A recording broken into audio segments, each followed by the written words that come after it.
antes de empezar y de una manera como obertura o como, vamos a decir, como primer sentimiento, ¿no? De qué es lo que queremos compartir, yo quiero leeros un texto que de alguna forma refleja el sentimiento y la vocación y las razones por las que, en mi caso personal, pero comparto también con Enrique, hacemos este tipo de trabajos, este tipo de encuentros, ¿no?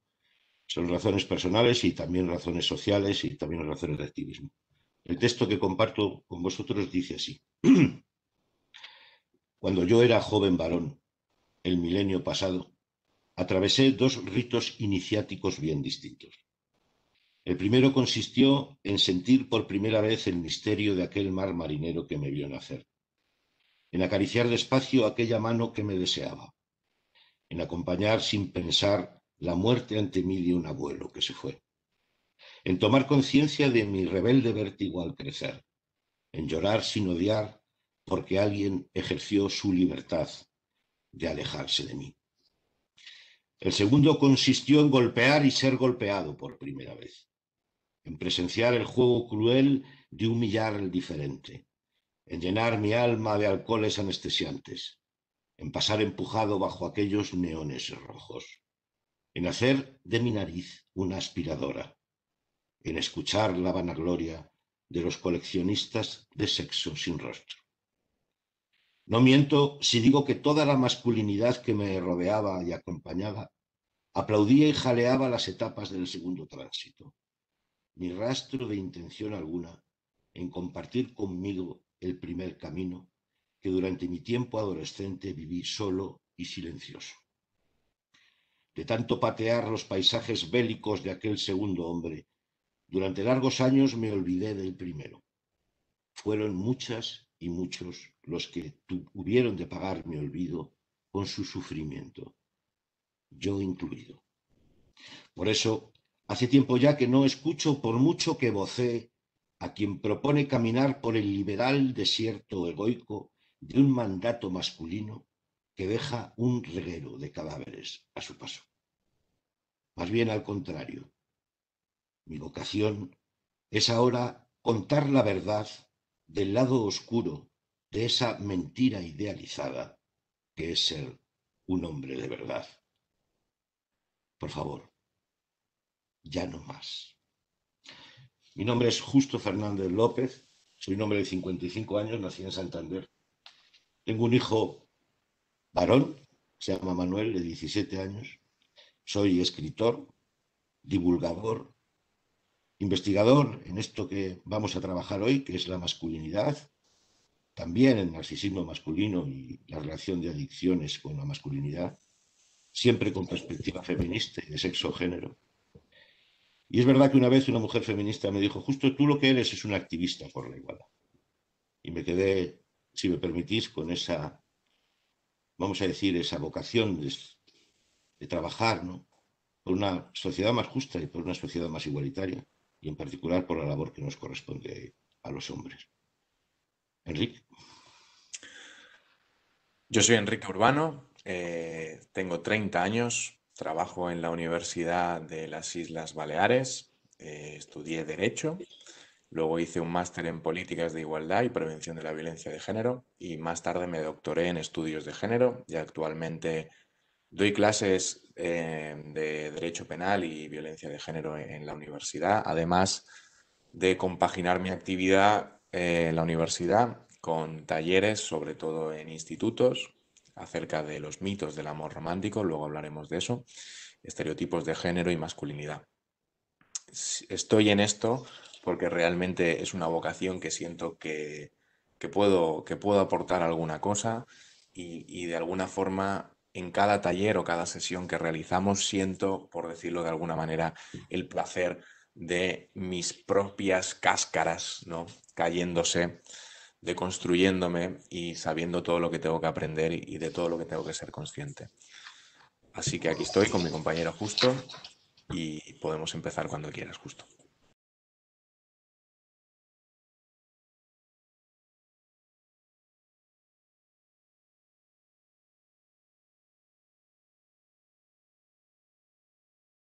Justo.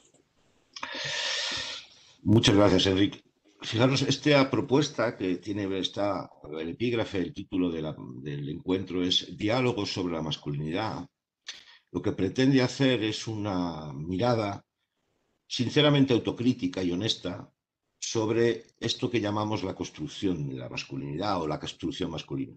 Siempre entendiendo, y esto es muy relevante para poder comprender cuál es el camino que vamos a recorrer en las próximas 2 horas, que cuando hablamos de masculinidad no hablamos de una cuestión personal de cada uno, sino de una construcción social, psicológica, subjetiva, cultural, educacional e incluso, por qué no decirlo, política, ¿no? Es decir, la sociedad está embebida de una masculinidad que hemos llamado hegemónica o, por decirlo de una manera, referente, que está mediatizando la manera en que nos comportamos los hombres y también las mujeres, obviamente. Y esa construcción o ese constructo merece la pena ser observado, merece la pena ser analizado como hombres que somos y que vestimos ese traje para identificar si hubiera algo que mejorar en él. Este es el planteamiento del curso y para que nos centremos rápidamente y para que sintamos que sí que parece razonable revisar ese concepto y esa estructura, voy a compartir unos datos muy poco conocidos desde mi punto de vista, pero que están presentes en la sociedad en la que vivimos. Fijaros, la pregunta que yo puedo hacer, atendiendo a un dato que es el dato de quién comete más delitos, si los hombres o las mujeres, la pregunta sería obvia. ¿Qué os parece, no? ¿Qué os parece? Pensad un momentito, ¿qué creéis? ¿Que los delitos que son hechos y conductas que son punibles desde el punto de vista social porque están asociados a escenarios de violencia o escenarios de sometimiento o escenarios de indignidad o de robo de dignidad de otras personas? La pregunta sería ¿quién comete más delitos, los hombres o las mujeres? Obviamente, esta pregunta cuando la hacemos siempre la respuesta es intuitiva, parece razonable que la cometamos más delitos los hombres. Ahora bien, la pregunta es ¿cuánto más? ¿Cuánto más? ¿Cuánto más violentos, delictivos, antisociales en definitiva somos los hombres que las mujeres? Y es ahí donde llega la sorpresa. Y voy a compartir los datos que ahora os presento. ¿Se ven bien, Enrique? Sí. Fijaros, esta es la parte que sorprende habitualmente. Estoy usando los datos que yo mismo he extraído y que podéis, cualquiera de vosotras o vosotros, acceder a ellos. La página del Instituto Nacional de Estadística son los datos de los delitos cometidos según sexo en el año 2018. Hubo un total de 406.327 delitos. Pues bien, el 80% de todos esos delitos fueron cometidos por hombres. Solo un 20% fueron cometidos por mujeres. De todos los delitos, de todas esas conductas delictivas, el 80% tuvieron detrás la masculinidad. Pero fijaros, en los delitos más graves, por ejemplo, sin duda, el homicidio, el asesinato en todas sus formas, es ya el 88% donde se produce la prevalencia de la masculinidad.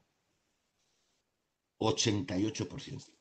Y si nos fijamos en los delitos relacionados con la identidad sexual, con la libertad sexual, el dato sube al 97%.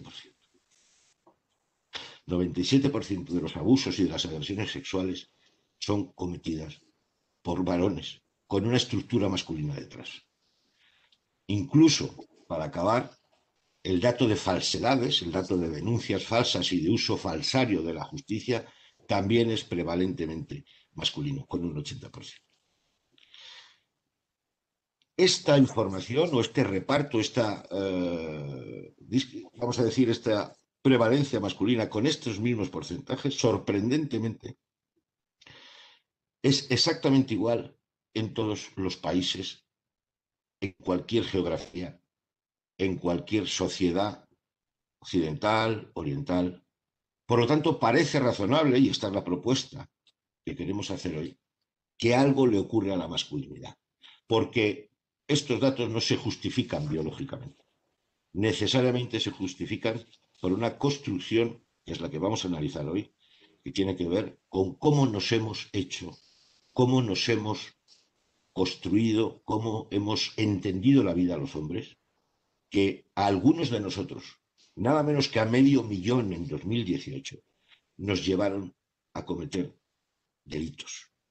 Recordad que el delito condenado a través de un proceso judicial, condenado como son estos, no es más que la punta de un iceberg de unas conductas de violencia, de sometimiento, de machismo, de misoginia, que no llegan a ser delictivas, pero que a nadie se nos escapa, que también están con ese mismo porcentaje de distribución en la sociedad, vamos a decir, que consideramos normalizada, no delictiva. Por lo tanto, la propuesta hoy es, de una manera investigadora, sin juzgar, vamos a tratar de comprender entre todas y entre todos qué tiene que ver la masculinidad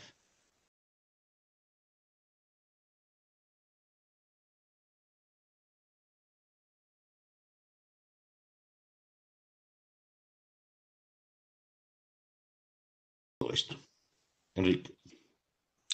Y lo vamos a hacer siguiendo una metodología que vamos a usar, por decirlo de alguna forma, combinando dos estilos, ¿no? Vamos a combinar el argumento vivencial, vamos a recordar aspectos de nuestra propia biografía y todo eso lo vamos a contextualizar también con conceptos teóricos y explicando la razón académica, digamos, de cada uno de esos conceptos. Y como en todo taller que se preste no pueden faltar unos cartelones, nosotros también, aunque nos gustaría hacerlo en manera física y presencial, también los tenemos aquí. Es así, ¿no? Justo. Así es, Enrique. Solo Está todo en orden. que tenemos unos cartelones. Sí, Sí. tenemos unos cartelones que nos gustaría pasar en presencial, ¿no? En físico, pero no podemos, así que nos adaptamos un poco a las nuevas circunstancias. Y los cartelones son los conceptos por los que vamos a bucear, por los que vamos a investigar, de los que vamos a hablar. Son estos. Vamos allá, vamos a recorrer estos apartados de esa masculinidad de la que hablábamos al principio. El primero es este, no sé si se ve bien. Se ve perfecto, machismo. Machismo. ¿Qué es el Ese, machismo? ese sistema de poder, ¿no? Esas creencias que consideran a los hombres superiores a las mujeres. Esa extraña creencia tierraplanista que dice que los hombres somos superiores per se a las mujeres. Eso es el machismo, es una creencia falsaria tierraplanista que de alguna manera tenemos todos en nuestra forma de pensar. Siguiente apartado, querido Enrique, ¿cuál es? ¿Qué dice? Misoginia, un concepto súper interesante porque parece un concepto del Pleistoceno, ¿no? Y es ese odio o animadversión hacia las mujeres por el hecho de serlo. Y luego veremos detalladamente, le haremos lupa a este concepto porque de verdad que si lo deconstruimos y si lo observamos por dentro es muy interesante. La misoginia, ese rechazo a lo femenino, rechazo a la mujer. Fijaros que los hombres, entre nosotros, cuando nos queremos insultar, nos llamamos nenazas, nos llamamos nenas, como de manera peyorativa, despreciativa. Tercer Seguimos, apartado, querido Enrique, ¿qué os parece que sí trabajamos en esto? el patriarcado, ¿no? El patriarcado. Cuando hablamos de patriarcado hablamos de un sistema y normalmente la pregunta responde, ¿qué sistema, no? Es el sistema. El patriarcado es el sistema. Seguimos. Patriarcado es esa estructura piramidal, y pongo así las manitas para que se comprenda, ¿no? Donde hay una estructura de mayor valor hacia arriba y hacia abajo de sometimiento, pero sorprendentemente arriba siempre estamos los hombres, siempre estamos ocupando las posiciones de poder. Vamos con el siguiente apartado que vamos a ver hoy, y es este. ¿Qué dice Enrique? Amor idealizado o los mitos del amor romántico, ese gran tema en el que los hombres también ocupamos ese papel central, ¿no? Y que vamos a ver aquí con detalle y lo vamos a pormenorizar, cómo calan todas esas ideas en la sociedad. Eso es amor idealizado, amor romántico, lejos de cuestionar el amor, sí que la estructura que está detrás de príncipes y princesas, príncipes que salvan a damas y que se convierten en la propiedad, ¿no? A través de estructuras del hombre que ordena y manda. Siguiente apartado. Sexualidad tóxica, ¿no? También quizás una consecuencia de ese amor romántico, ¿no? De esas posiciones diferentes a la hora de relacionarnos los hombres con las mujeres con los hombres. ¿Qué problema ¿Cuántas veces lo habremos hablado esto tú y yo, ¿no? Justo, ¿qué problema tendremos los hombres un problema afectivo sexual a la hora de relacionarnos con las mujeres? Sexualidad tóxica, de nuevo, no es cuestionar la sexualidad, sino ese ángulo en que el hombre tiende a cosificar a la mujer, a instrumentalizarla a través de su cuerpo y a utilizar el cuerpo olvidándose que hay una persona asociada a ese cuerpo, una persona con el mismo valor. Hablaremos de prostitución, hablaremos de pornografía. Y por último, querido Enrique, quizás en esa punta del iceberg, el apartado más impactante de todo esto, más bárbaro, ¿no? La violencia de género o violencia machista, como tú dices, justo la punta del iceberg, la expresión última de todo este sistema patriarcal, de la misoginia, de todas estas consecuencias de los mitos, del amor romántico, etcétera, etcétera. Al final, la punta es la violencia de género, que también la trataremos aquí. Intentaremos dar una perspectiva jurídico-social para contextualizarla. Recordemos la violencia machista. Se trata de un tipo de violencia específico del hombre sobre la mujer por el hecho solo de ser mujer. O quizás por no comportarse como debería comportarse una mujer, ¿verdad? Un tipo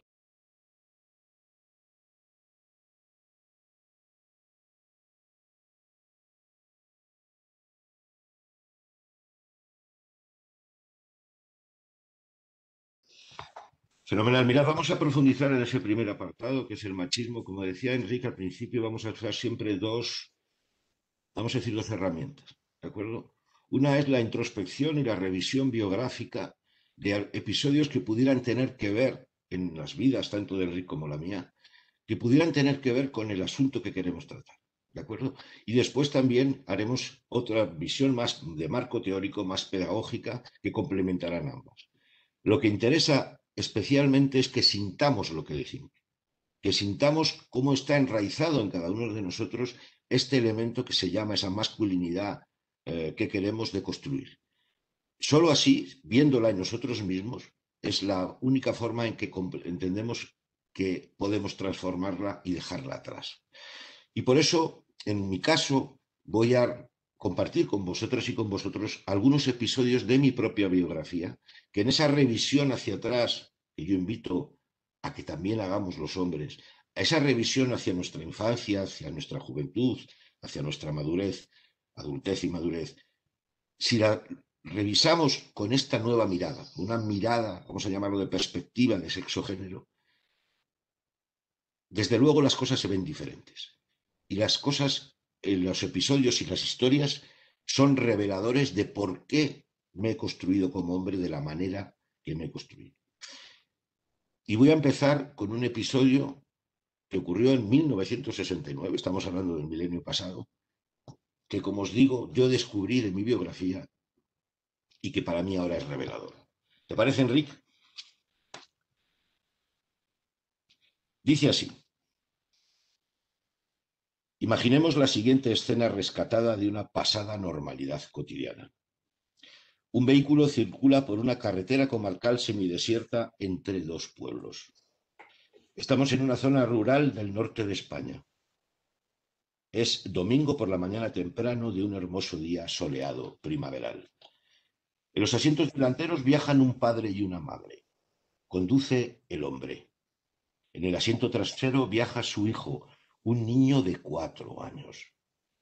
El coche se detiene, permaneciendo con el motor en marcha, y las dos puertas delanteras se abren a la vez. El padre y la madre intercambian sus posiciones. Ahora conduce ella.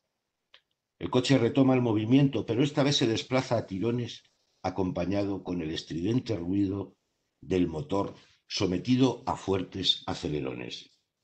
Finalmente, el coche se detiene y el motor se cala. Se vuelve a sentir el silencio de la mañana. Sin embargo, en el interior del vehículo se desarrolla otra realidad. No me explico cómo cojones puede ser tan torpe, dice el padre con voz agria. Ya te dije que no era una buena idea que tú me enseñaras a conducir. Pierdes la paciencia muy fácilmente, responde ella. ¿Qué pasa, mami? Pregunta el niño, que no pierde detalle al escuchar el tono de su padre. Nada, hijo, que aprender a conducir lleva su tiempo. No pasa nada, responde la madre con voz suave. Sí que pasa, hijo, sí que pasa, grita ahora enfadado el padre. Pasa que tu madre es una inútil, como todas las mujeres. No sé quién me manda a mí meterme en este lío. A ver, hostia, inténtalo otra vez y vigila el puto embrague. El tono del padre es ya amenazante. Querido Enrique, ¿quién era en 1969 el niño de 4 años de esta historia? Pues era Justo Fernández. Así es, queridas amigos y queridas amigas que nos estáis escuchando. Este niño, este hombre que veis, un día fue un niño de 4 años que escuchó de voz de su padre: tu madre es una inútil, como todas las mujeres.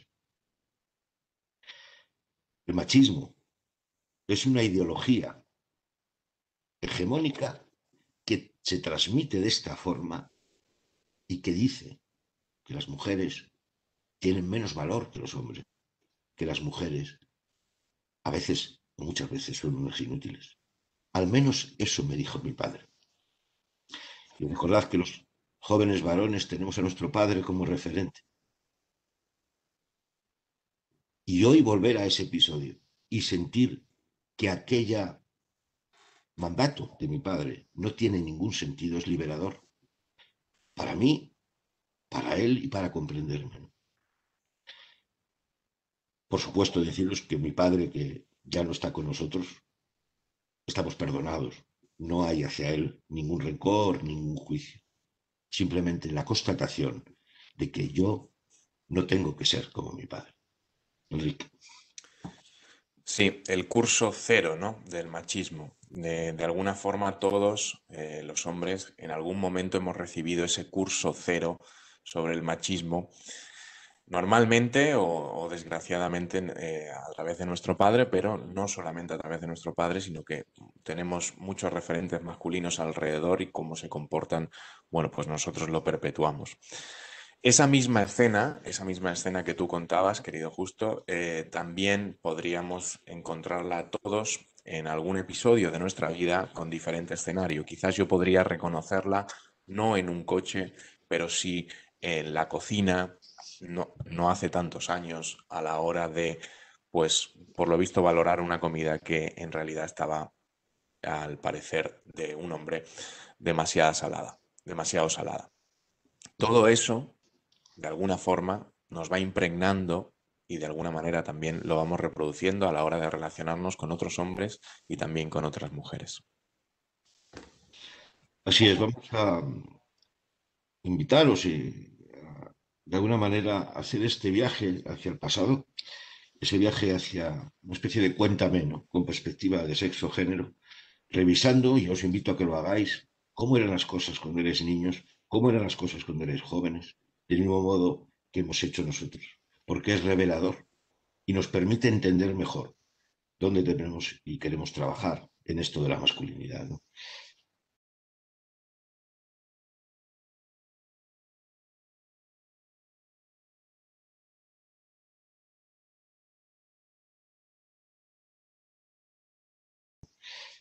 ¿Te parece, querido Enrique, pasemos, hemos visto este primer episodio de machismo, donde hay un adoctrinamiento a un joven varón de cómo hay que percibir a las mujeres? ¿Te parece que pasemos al siguiente, que es la misoginia? Vamos a pasar al siguiente concepto, que es la misoginia. Voy a continuar compartiendo con vosotras y con vosotros mi propia biografía. Estos son hechos incontestables, quiero decir, porque es mi historia que ocurrió como estoy contando.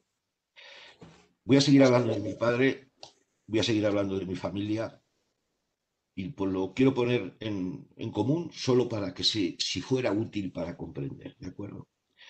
Mi padre era maestro de escuela en Torrelavega, yo soy de Santander. Mis padres eran maestros en los dos, tanto mi padre como mi madre en Torrelavega, en Cantabria. Nosotros somos una familia de dos hermanas y dos hermanas.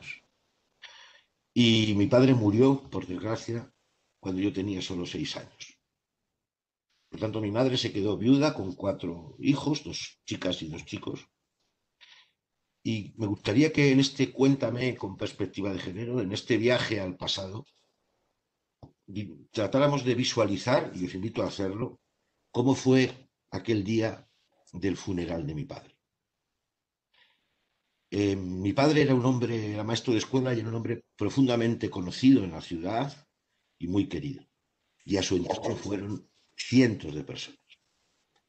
Y seguro que algunas de las personas que estáis escuchándonos ahora ya peináis algunas canas y quizás recordáis cómo eran los funerales, cómo eran los entierros.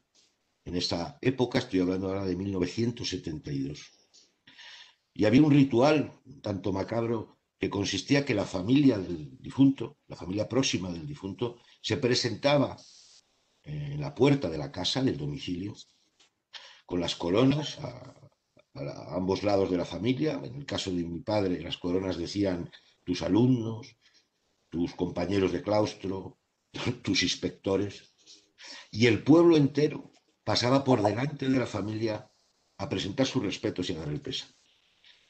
Me gustaría que imaginarais ahora una familia formada por mi mamá, también maestra de escuela, una mujer menuda, compungida, rota de dolor por la muerte de su marido, y cuatro niños, dos niñas y dos niños, mi hermana María José, que tenía 8 años solo cuando murió mi padre, después yo, después mi hermano Julio con 4 añitos, yo tenía 6, mi hermano Julio con 4, y mi hermana pequeña Aide que solo tenía 1 año, apenas andaba.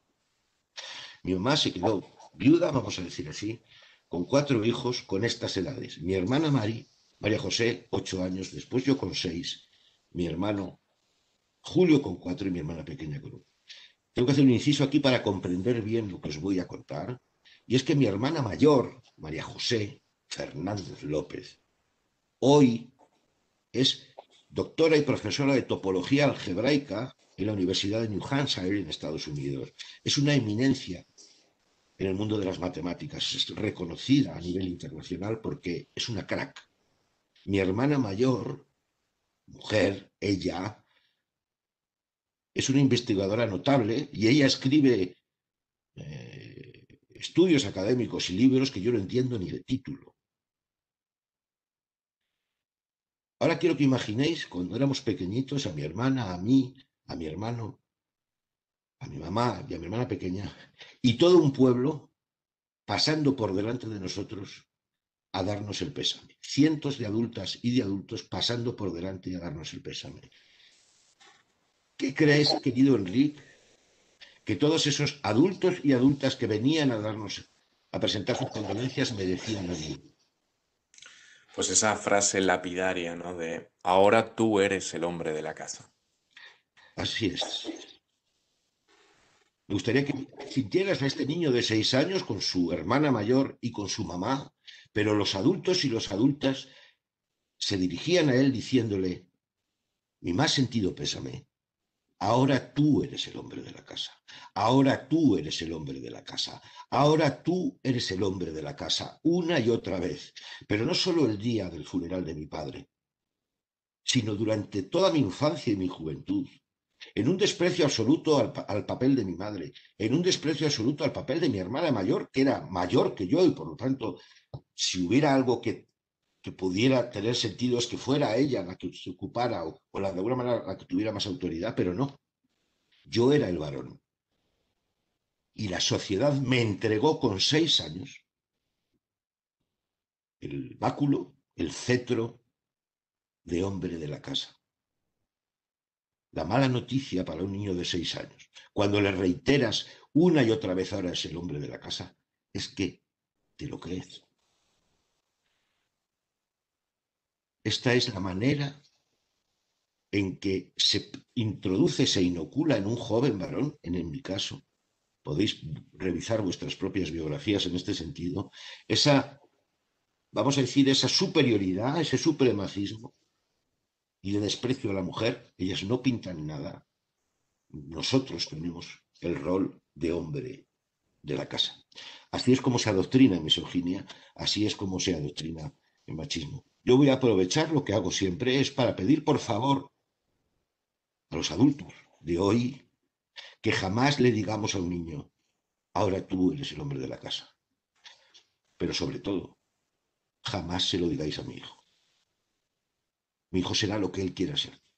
No hay un mandato para él, no hay un rol predefinido para él. Mi hijo no tiene por qué ser el hombre de la casa. Enrique. Bueno, estamos hablando de misoginia y antes un paréntesis, el problema de decirle a un niño, a un chaval, ahora eres el hombre de la casa, es lo que va a entender por ser el hombre de la casa, ¿no? Porque esa frase lleva implícita muchísimas connotaciones, muchísimas ideas que están cargadas de contenido ideológico, que es ese patriarcado que se va trasladando de unos a otros. Te pediría, por favor, justo que me pasases el rol para compartir pantalla, Vamos a ver. porque vamos a ver, vamos a detenernos un momento más en esa contextualización teórica de lo que es la misoginia, que tal vez es un concepto que usamos mucho, pero no sabemos ubicar del todo en todo este sistema. Gracias. Allá vamos entonces.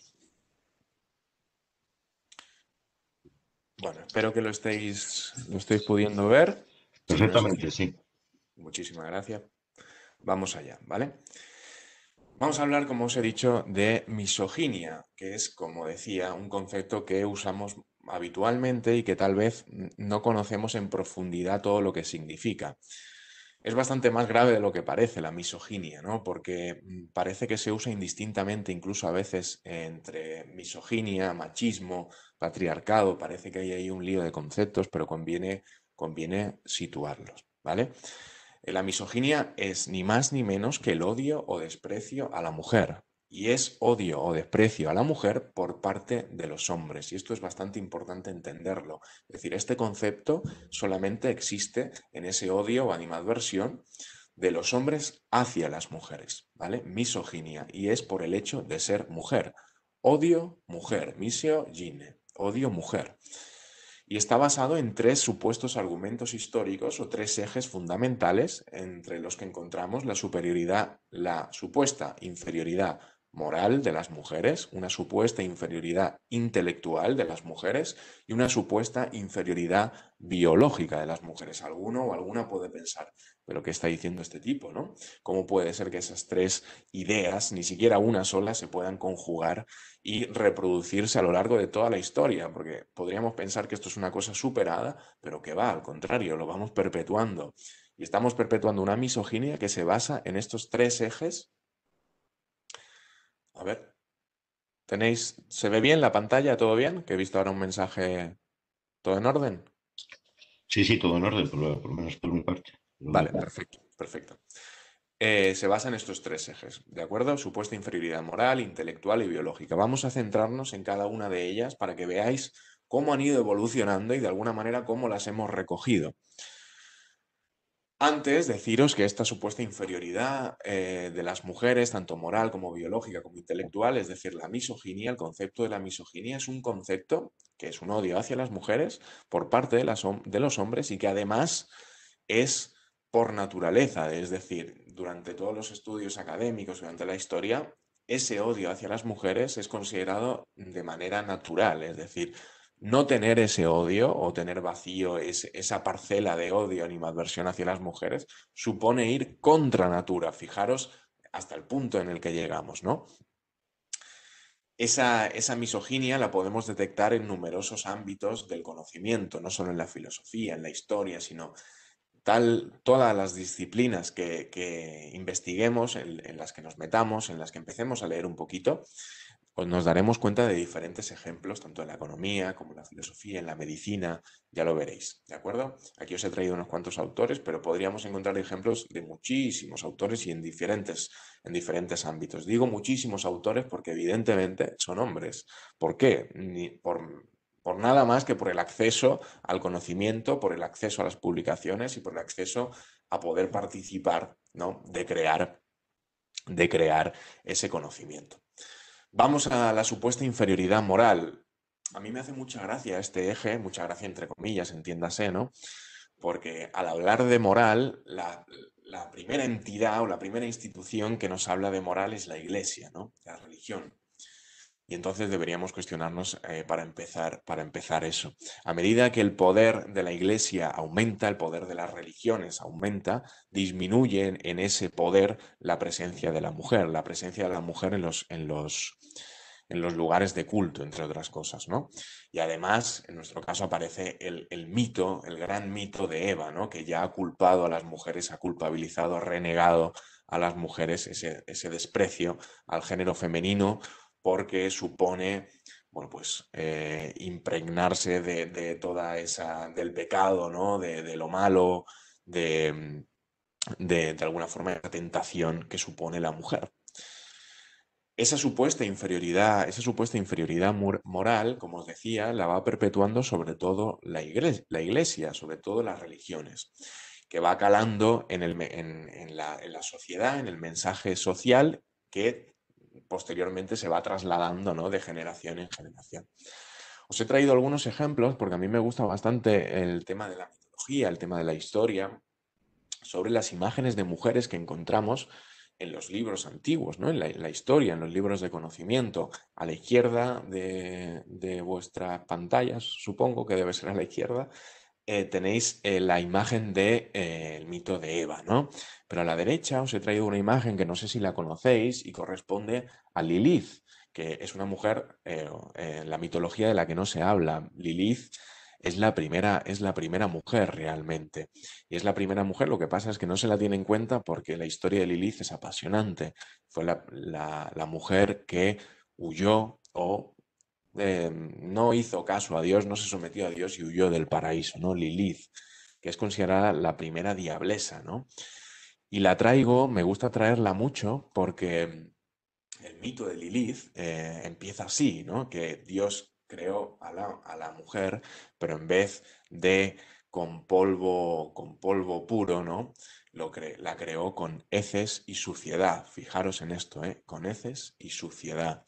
Lilith supone un hito importantísimo en todo esto, porque al huir del paraíso, al escaparse del paraíso, al rebelarse contra Dios, pues supone esa afirmación e independencia masculina y de alguna independencia femenina, perdón, y de alguna manera representa todos esos temores masculinos, muy propios de lo masculino, ante la liberación femenina. Sobre todo ante la liberación de la sexualidad femenina. Saca a la palestra esos miedos sobre la impotencia, la debilidad de los hombres. Para mí, Lilith es la primera piedra del feminismo, porque supone esa estirpe de diablesas, llamadas así, evidentemente, pero lo único que eran o suponían eran mujeres rebeldes o que querían autodeterminarse, ¿no? Y tomar las decisiones, evidentemente, por ellas mismas. Fijaros, ¿no? Como se habla en el Éxodo, no dejarás con vida a la bruja. Aquí aparece la brujería, que es otro concepto importantísimo a la hora de entender esa revolución o esa reivindicación del movimiento feminista. Vamos a la superioridad, la supuesta inferioridad intelectual de las mujeres, o supuesta, podríamos cambiar los ejes en supuesta superioridad intelectual de los hombres, ¿no? Esa supuesta inferioridad intelectual de las mujeres no se basa en otra cosa que en el acceso al conocimiento. Por suerte, y digo por suerte, hemos tenido mujeres feministas que han reivindicado ese papel de la mujer, entre otras cosas, por ejemplo, Christine de Pizan, que yo os la recomiendo en el siglo XV con toda la fuerza del mundo, porque es una mujer impresionante, llevó a cabo las Querelles de Femmes, que no sé si lo habéis podido escuchar alguna vez, pero es un evento importantísimo, fundamental, donde se discutía sobre el derecho de las mujeres a participar en la vida pública, en la vida política y demás derechos y deberes de las mujeres en esa sociedad, ¿no? Christine de Pizan fue la primera que impulsó este tipo de reuniones. Incluso en su obra La ciudad de las damas, que os recomiendo, ahí ya señalaba que si las mujeres hubieran tenido ese acceso a la educación, al conocimiento, que si las mujeres hubiesen escrito los libros y hubiesen participado en ese proceso de conocimiento de la sociedad, otro gallo cantaría, ¿no? Siglo XV, Christine de Pizan, pero por suerte también tenemos muchísimas mujeres más. Entre ellas, a mí me gusta destacar a Concepción Arenal, que luego la veremos. Esa supuesta inferioridad intelectual, como decía, únicamente se basa en que los hombres tenían acceso a los tratados de educación, a la literatura, a la formación, mientras que las mujeres eran relegadas o apartadas o acorraladas contra el hogar, contra el hecho de ser esposa y contra el hecho de ser madre cristiana. Fijaos si tanto es así que un médico renacentista, Paracelso, llegó a afirmar que los hombres nunca proceden de la mujer, sino que del propio hombre, porque como las mujeres son inferiores a los hombres, no puede ser que un hombre proceda de una mujer. Fijaros hasta dónde llegaba la misoginia, ¿no? En la misoginia, el desconocimiento y en algún caso la ceguera. Esto podríamos pensar, bueno, me están hablando del siglo XV, del siglo XVI, pero es que no, 3 siglos más tarde, otro médico, en este caso Gall, impulsor. ¿Sí?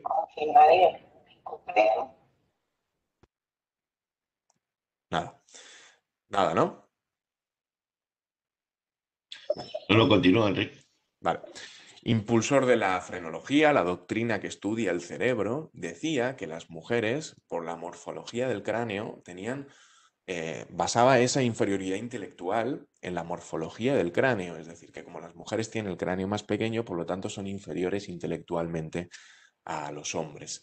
Estamos en 1800, pero es que también tenemos este médico tan famoso, médico biólogo, Darwin, que lo habréis escuchado muchísimas veces, pero las teorías de Darwin pues tenían esa connotación misógina que se iba reproduciendo a lo largo de los años. Como os decía, una mujer importantísima junto a Christine de Pizan es Concepción Arenal española, que decía que evidentemente cómo se va a basar la supuesta inferioridad intelectual de las mujeres, supuesta inferioridad intelectual de las mujeres en unas causas orgánicas o físicas, ¿cómo va a ser eso?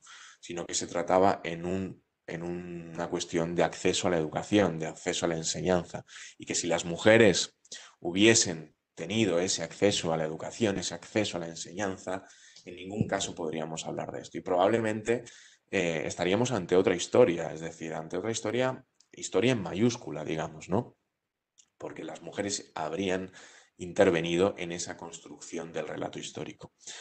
Hemos destacado antes La ciudad de las damas como obra importante de Christine de Pizan. Me gustaría destacar La mujer del porvenir de 1869 de Concepción Arenal. Es un libro interesantísimo. Vamos a esa supuesta inferioridad biológica, quizá más asociada al Renacimiento, ¿no? Una época más avanzada, cuando la frenología, lo que os comentaba antes, esa imagen de la mujer que aparece, ¿no? Como madre, esposa, ama de casa, y que nada o muy poco tiene que saber acerca de las cuestiones sexuales, por ejemplo, de su propia sexualidad. Fijaos también cómo aparecen las imágenes de mujeres, esto lo habréis visto en muchísimas películas, en muchísimas series, en muchísimos documentales, etcétera, etcétera, etcétera, la imagen que se da de la mujer, eh, ese ideal de mujer, ¿no? Como dulce, delicada, pasiva, recatada, sumisión, que necesita protección, cuidado. Si prestamos atención, todos estos ideales, todos estos conceptos, quizá vamos a encontrar ahora su sombra, su reflejo en la actualidad a través de los estereotipos de género. Yo hago talleres en institutos sobre estereotipos de género a chavales y chavalas de primero y segundo de la ESO sobre todo, y estos estereotipos son los que reproducen. Los hombres son fuertes, los hombres no lloran, las mujeres son sensibles, recatadas, delicadas, tienen que ser protegidas, etcétera, etcétera. Aquí os he traído un fragmento de Freud, otro misógino, pero de los pies a la cabeza, que también os recomiendo que podéis buscar su obra y encontrar cosas interesantes. Fijaos en este fragmento de Rousseau del ideal de mujer. Os he destacado un par de conceptos: obedecer, sumisa, sufrir y malos tratos. Ya aparece el concepto de malos tratos. La mujer tiene que callar y asumir y aceptar los malos tratos por el hecho de ser mujer. ¿Vale? Más ejemplos en el Antiguo Testamento, pero no solamente he querido traer ejemplos de la religión o de la historia, sino que también en obras literarias que han pasado a la historia y que tienen oculto o tienen inmerso ese mensaje misógeno, pero porque han bebido de él, porque el conocimiento, porque la literatura, porque la historia únicamente la hemos hecho los hombres. Entonces, lo hemos ido reproduciendo durante tantos siglos que está impregnado en cada una de las partes de la historia, de la literatura, como decía, del conocimiento. Os voy a poner ahora, alguien puede pensar, ¿no?, que estamos ante una cosa que pasó, bueno, pues hace 3 siglos, 4 siglos, 2 siglos, un siglo, da igual. Pero no, es que todo eso tiene sus consecuencias en la actualidad y se va actualizando esa forma de ser misógeno, ese odio o animadversión hacia las mujeres por parte de los hombres. Se va actualizando y se va modernizando, digamos. Os voy a poner un fragmento de una entrevista de José Ramón de la Morena que se llevó a cabo en Onda Cero, perdón, que se llevó a cabo en Onda Cero, en un programa que me parece que sí, El Transistor, un programa deportivo en el que se comenta, bueno, la jornada de deportes y además traen a deportistas y les hacen entrevistas. En este caso es Joana Pastrana, que justo recién acababa de ser campeona del mundo de boxeo, campeona del mundo de boxeo, campeona del mundo de boxeo, y José Ramón de la Morena le hace esta entrevista, solamente dura un minutito, no os voy a torturar con más, pero por favor escuchadla porque no tiene desperdicio. Si no se oye, en cualquier momento me interrumpís y vemos qué pasa. ¿De acuerdo?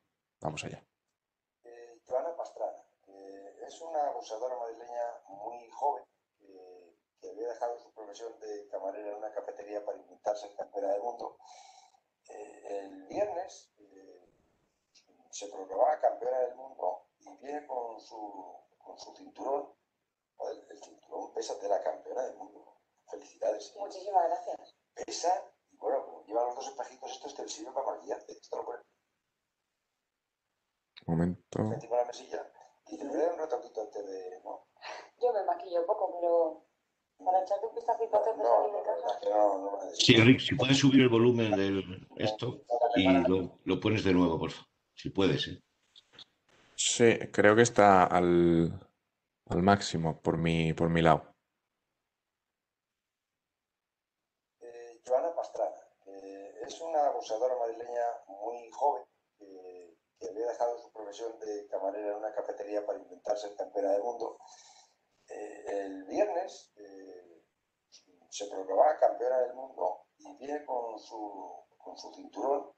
Joder, el cinturón pesa de la campeona del mundo.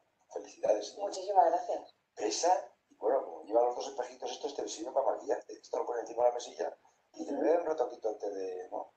Yo me maquillo poco, pero para echarte un vistacito antes de salir de casa. No lo necesitas. Si no, todo el mundo tiene que enfocarse. Tú no lo necesitas. La alemana además ni la tocó la cara prácticamente. Que no te tocó la cara, pero sí que está buenísimo. Joana, joder, con María José, me quedo con la... Es que hace tiempo que no hubiera... Luego ya al final, cuando se da cuenta que el combate lo has ganado tú, es cuando se tira por ti a la desesperada. Sí, si hubiera robado boxeo, si va por ti ya... Sí. Y novia no tenemos. Sí, tenemos una novia. ¿Una novia? Sí. ¿Y qué tal? Bueno, hasta ahí. No hace falta que nos torturemos más. Estamos en 2018, antes de ayer. Estamos en 2018, estamos en antes de ayer, como decía. Esto son expresiones misóginas que se llevan a cabo, se reproducen inconscientemente porque las tenemos en el subconsciente, porque ha calado tanto el mensaje de desprecio hacia lo femenino que probablemente este hombre no es consciente de lo que está diciendo, ¿vale? Pero si lo analizamos, no hace falta analizarlo demasiado, no hace falta analizarlo en profundidad. Con escucharlo una vez es suficiente. Si tuviésemos que destacar algo, yo creo que si me perdonáis la expresión, yo creo que en un minuto es difícil meter más la pata, por decirlo finamente. Los espejitos, las alusiones al físico, no acordarse del nombre. Estamos hablando de una campeona del mundo. Imaginaros que esta entrevista se la hicieran a un deportista hombre. Esto no pasaría en la vida. En la vida este minuto se podría repetir con una entrevista a un deportista masculino. Nunca, jamás. Pero es que no es solo eso. Ahora os voy a traer otro ejemplo de otro programa deportivo, que espero que se escuche un poco mejor, que este audio es bastante mejor, ¿vale? También en el mismo contexto, fijaos, están hablando de los hijos de los futbolistas, ¿de acuerdo? Protagonista en el programa de El Partidazo de la cadena COPE, Juanma Castaño y su equipo. Los futbolistas, lo de los hijos, tienen que gestionarlo de otra forma. Lo digo totalmente en serio. ¿Y qué van a hacer? No se puede levantar por la noche los futbolistas a cuidar de los hijos. Lo digo totalmente en serio. No estoy nada de acuerdo, pues como tú eres vecino. No seáis demagogos. No es demagogo nada, no es un el futbolista vive de su descanso también. Si tú le alteras el descanso al futbolista, periodista. No, es distinto. Yo conozco jugadores que me han dicho que el peor momento de su carrera profesional muchas veces es cuando sus hijos han sido pequeños y han tenido que levantarse a cuidar de los niños. No. De hecho, la mezcla de... Menos mal que no los paguen, si los paguen sería dramático. No, lo pienso de verdad, totalmente en serio. O sea, los futbolistas no se pueden levantar por la noche a cuidar de los niños. Porque además trabajan 10 horas seguidas. Un tío que se va a su casa a las 2 de la tarde. Vamos a ver. No, pero cuando hay que dormir es por la noche. Sí, los futbolistas, lo de los hijos, tienen que gestionarlo. No se trata de culpar, no se trata de atacar, no se trata de eso, se trata de responsabilizarse, se trata de ser consciente de lo que somos, de lo que decimos y de las actitudes que reproducimos o que perpetuamos. Justo. Muchísimas gracias, Enrique, por un lado, repaso histórico a la misoginia y también con dos ejemplos, muchísimos que hay, donde se pone de manifiesto, donde se implementa esa mirada diferente, minusvaloradora del hombre sobre la mujer, ¿no? Estos son dos ejemplos como otros muchos. Sí me interesa, estamos justo en el ecuador del encuentro, son las 12, y sí me interesa recordar que no se trata de establecer un mecanismo de judicializar o de juzgar a las personas. Y lo digo porque no estamos cuestionando aquí, ni lo haremos jamás, por profundo respeto, ni sentimientos religiosos, ni sentimientos de identidad. No se trata de eso. Se trata de, con una mirada ecuánime y una mirada objetiva, revisar conductas, revisar subjetividades, revisar cómo nos comportamos, ¿verdad? Porque ponemos el foco, y es verdad, ¿no?, en este hombre, en este caso José Ramón de la Morena, que está entrevistando a una mujer, ¿no? En este caso una boxeadora, por ejemplo, ¿no?, campeona del mundo. Es profundamente injusto que en su interés de este hombre por el valor del mérito de esta mujer, su mirada sea que si te maquillas con el espejito del cinturón, ¿no? Esto es muy injusto para ella. Se trata de ponernos en el lugar de ellas, ¿no?, donde nada menos que una campeona del mundo, el interés de este hombre, si tiene novio o no, y si se maquilla o no se maquilla. Esto no tiene sentido. Por lo tanto, merece la pena, ¿no?, hacer este ejercicio, porque estoy convencido de que todas y todos los que estemos aquí hoy reunidas y reunidos, todos tenemos buena voluntad. Nuestro interés es mejorar como personas, mejorar como sociedad. Y por lo tanto, dejar atrás este tipo de conductas que son injustas, desiguales y hacen daño, en definitiva.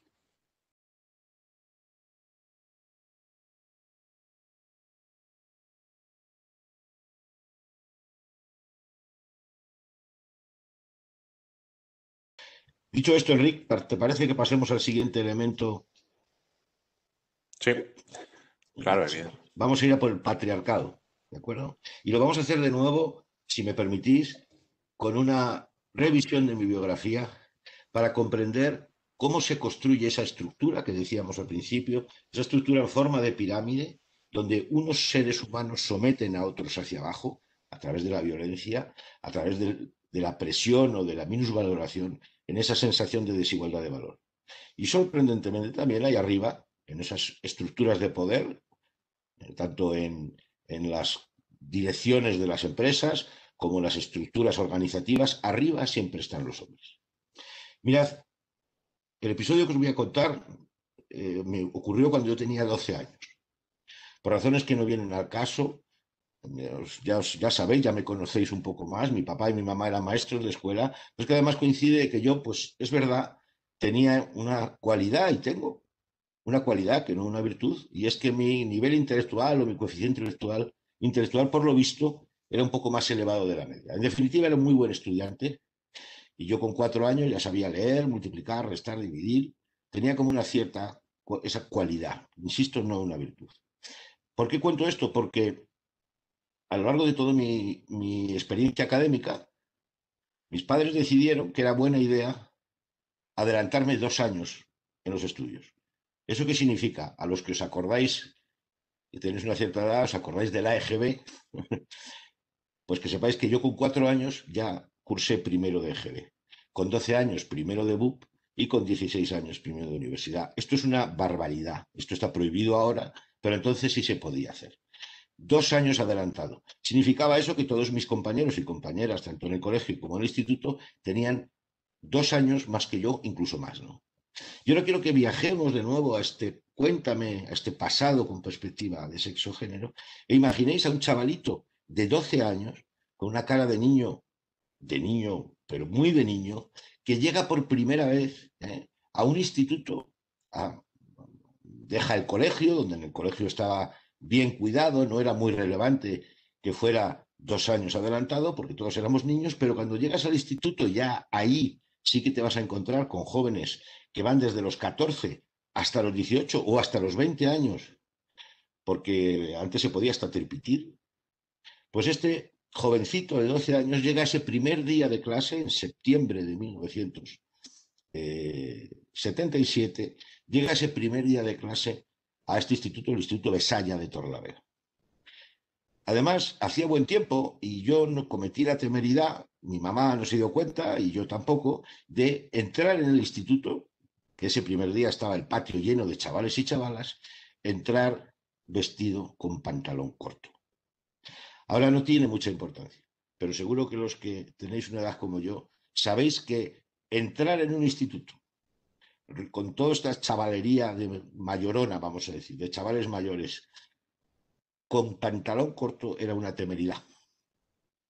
Y quiero que imaginéis a este niño que intenta cruzar el patio rodeado de chavales y chavalas mayores. Enseguida cojo el foco, todos me miran por ser diferente y raro y empiezan a señalarme. Y esas voces todavía las tengo yo guardadas aquí en esta cabecita y a decirme frases como esta. ¿Dónde vas, niño de mierda? ¿Qué estás buscando a mami? ¡Hala, vete a tu casa, niñato! Cruzando el patio, gritos y señalamientos y burlas de este tipo. Me gustaría, Enrique, no sé si estás imaginando la escena de un niño que cruza y cientos de chavales y chavalas le empiezan a señalar y a insultar. Dime, por favor, qué voces, qué tono de voz tenían esos gritos. Pues muy probablemente esos gritos que te atacaban, esos gritos intimidatorios, serían los de chicos, voces masculinas. No es que para la menor duda. Ahora lo recuerdo bien. Ahora ya no es un episodio como otro cualquiera, sino que ahora tiene sentido. Eran los tíos, los jóvenes, los hombres, los chicos del instituto, los que me gritaban de esa manera humillante. Porque también recuerdo las voces femeninas. Y lo más que me decían es, ¡ay, qué niño más mono! Y quiero compartir que te digan, ¡ay, qué niño más mono! No duele. Pero que te digan, ¿dónde vas, niño de mierda? Cuando nos dirigimos así a otro compañero, como se dirigieron a mí estos chavales, sí duele, te parte el alma y te asusta. Por supuesto, volví a casa, me puse pantalón largo y volví al instituto. Pero este estado de problematización de un chavalito joven, que simplemente mi cualidad es que era diferente, porque era más pequeño, no había hecho más que empezar. Y os voy a contar el episodio que realmente es un episodio patriarcal de dominación que quiero compartir. A los pocos días de empezar en clase ya se estructuró en la jerarquía del aula de mis compañeros y compañeras quién mandaba allí. Y el que mandaba allí en esa clase se llamaba Carlos. Carlos era un chaval repetidor, tenía esta barba. Le recuerdo bien, era bastante más alto que yo y bastante más grande que yo. Carlos, Por cierto, Carlos hoy es un hombre de provecho y un hombre como yo o como cualquiera de vosotros, un hombre normal. Pero este Carlos, enseguida, en cuanto se dio cuenta de que yo era más vulnerable, más pequeñito, era diferente en definitiva, le pareció buena idea coger el foco sobre mí y empezar a maltratarme. Cuando no era un golpe en el hombro, era una cuelleja, cuando no una burla. Y Carlos siempre iba acompañado de un grupo de compañeros suyos, vamos a llamarlos cómplices, vamos a llamarlos carroñeros, que siempre le acompañaban en sus bravuconadas.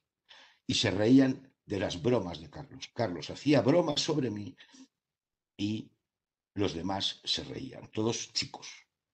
Tengo que decir que esto en los primeros días fue más o menos llevadero.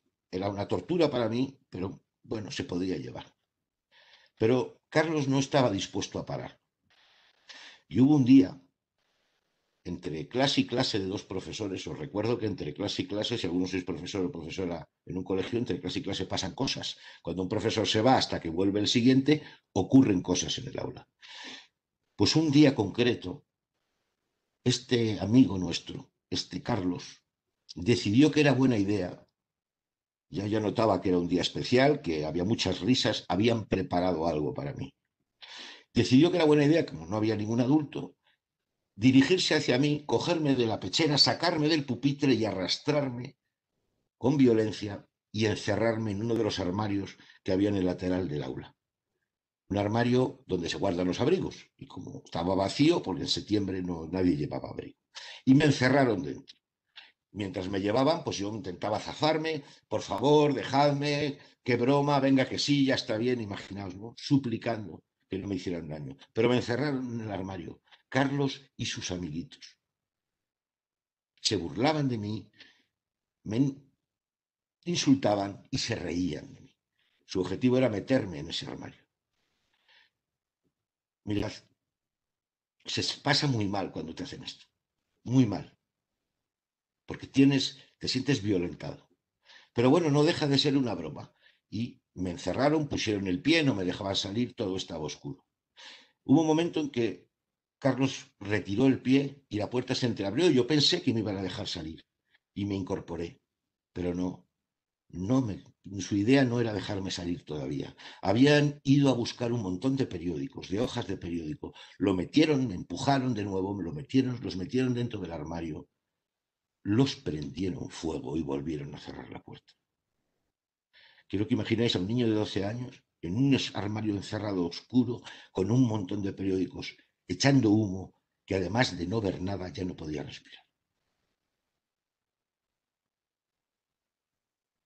Quiero que sintáis que en esa situación de violencia y de sometimiento, una aparente broma de niños, uno se siente morir.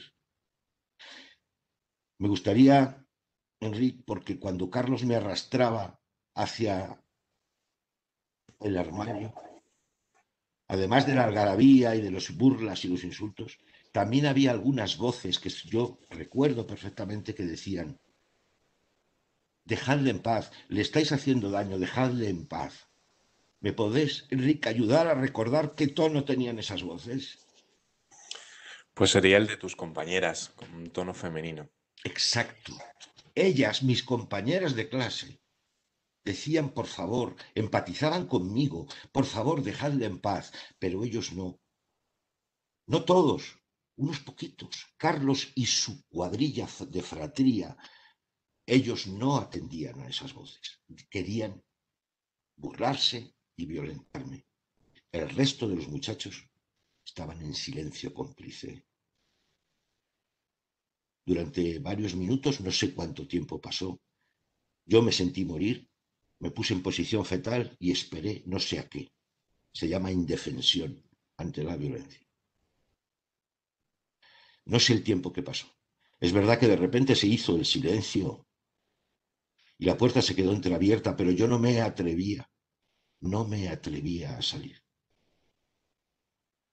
Ocurrió que de repente un profesor, que alguien fue a buscar a la sala de profesores, llegó muy enfadado porque alguien le había interrumpido en su descanso, abrió la puerta del armario, al ver el panorama me señaló y me dijo: gamberros, que sois unos gamberros, y tú el primero, fuera de aquí. y me marché, sintiéndoseme profundamente culpable por la idea de que me había dejado hacer eso. Enric, si me permites de nuevo, ¿me puedes ayudar a recordar, o vosotros si queréis, escribir ahí abajo, quién creéis que fue a buscar al profesor para que me ayudara? Pues con total seguridad las mismas voces que empatizaban, ¿no? La de tus compañeras. Salieron en el rescate, fueron a buscar a los adultos, las chicas, porque vieron que aquello no tenía sentido, que aquello había que detenerlo. Mirad, me pregunta Inmaculada que qué porcentaje de niños y niñas había en clase, prácticamente el 50%, primero de grupo. Prácticamente era el 50%, recuerdo que era muy parecida. ¿Sabéis? Este episodio, que es un episodio de profunda estructura patriarcal, de violencia, de unos pocos que presionan hacia abajo y esos pocos son varones, a través de el uso de la fuerza, el uso del desprecio. Y debajo hay víctimas, en este caso fui yo, pero en el fondo había toda una ciudadanía que estaba recibiendo esa violencia. Esa estructura es una estructura que se repite en la sociedad. Se repite en todos los escenarios de opresión. Y arriba siempre están los hombres. Siempre está la masculinidad. Una masculinidad violenta, no empática, que no conecta con lo humano y que le parece bien gastar este tipo de episodios, este tipo de bromas. Para acabar, la mala noticia de cuando un joven como yo recibe esta lección de que o matas o mueres, es que la aprendes. Y yo me juré ese día a mí mismo, y lo comparto con vosotras y con vosotros que somos 71 seres humanos en este encuentro. Comparto que yo me he dado cuenta, que me juré a mí mismo aquel día que jamás me iba a ocurrir algo así. ¿Y cómo crees, Enrique, que lo logré? Pues como convirtiéndote en Carlos, por decirlo de alguna forma. Absolutamente. El aprendizaje es que la única forma de no recibir esa violencia es convertirte en uno de ellos. Y yo no necesité usar ni la violencia física para trepar por la pirámide del poder y del sometimiento. Puedo usar otros recursos, pero también puedo violentarte, porque te puedo despedir en una empresa, porque puedo lograr que otros se ocupen de ti, porque puedo utilizar los mismos medios, aunque no sean mis manos, para estar arriba sometiendo a los demás. Esto es patriarcado en estado puro, pero recordad y recordemos que abajo, siempre abajo, en estas estructuras están las mujeres. Estamos hablando del sistema patriarcal, que nos lo planteamos como un sistema, ¿no? Pero creo que deberíamos enfocarlo como el sistema, porque de alguna forma, en todos los casos, de manera transversal, ocupa todas esas esferas, ¿no? de la vida social, política, económica, etc. De la misma manera que al principio, en la primera historia que hemos contado, que has contado tú justo también, esa escena del coche, en referencia al machismo, de la misma manera en esa historia decíamos que podríamos encontrarnos todos en ese escenario, pero con diferentes protagonistas o con diferente contexto. En esta también podemos encontrarnos. En esta todos, seguramente, si buceamos, encontraríamos a nuestro Carlos, seguramente.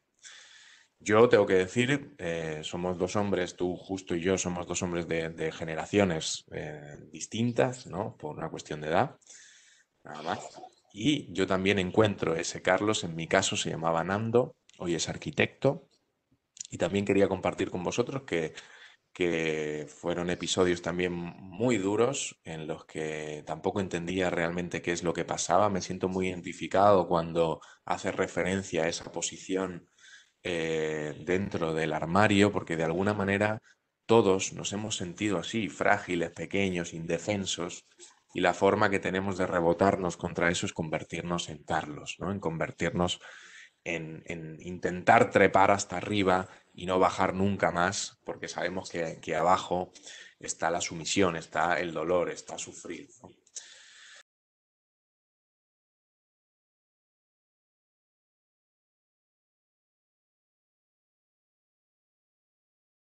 Compartir en centros educativos con niños y niñas, jóvenes y jóvenes muy jovencitos, precisamente este trabajo sobre los mitos de estos amores, vamos a decir, idealizados de príncipes y de princesas.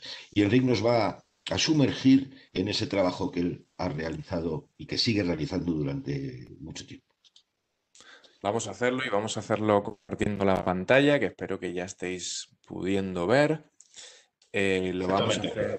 Lo vamos a hacer muy, muy rápido o más rápido de lo que lo deberíamos hacer, porque a nosotros nos gusta mucho hablar y hablarlo tranquilamente, pero os voy a contar, como decía justo, un proyecto que hace 4 años ya, 4 cursos académicos que estoy desarrollando en los centros de educación secundaria de las Islas Baleares, ¿vale? Como os decía, no se trata de hacer una lista de cuántos talleres o del trabajo que se ha hecho, pero sí os paso estos datos para que sepáis, bueno, que las conclusiones que os voy a presentar a continuación, bueno, pues tienen una base de haber hecho bastantes talleres, muchos talleres a lo largo de estos 4 años académicos, y tendríamos que sumarle el de este presente curso académico, que está siendo toda una experiencia por esta inclusión de las videoconferencias y demás.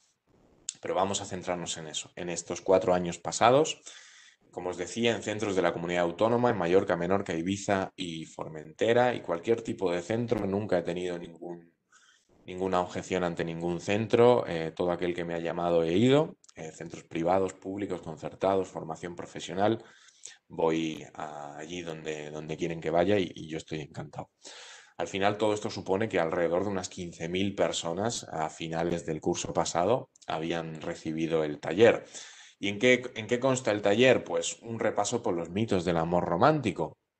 En primer lugar, nada más llegar a la clase, hago una ronda de presentaciones y bueno, nos presentamos porque me parece bastante importante presentarse y conocerse y dedicar algunos minutos a eso, y luego, seguidamente, sin nada, sin explicar nada, les digo que cojan un papel y de manera anónima me escriban qué es el amor para ellos y para ellas en ese momento, ¿no? Esos papeles luego me los llevo, no los leemos en clase, yo me los llevo a casa y en casa los voy pasando a un documento que luego termina por ser una publicación, en este caso una publicación que se hace con la Universidad de las Islas Baleares, donde simplemente son capítulos donde se recoge de manera anónima qué es el amor para chavales y chavalas de entre 12 y 16 años de nuestra comunidad autónoma.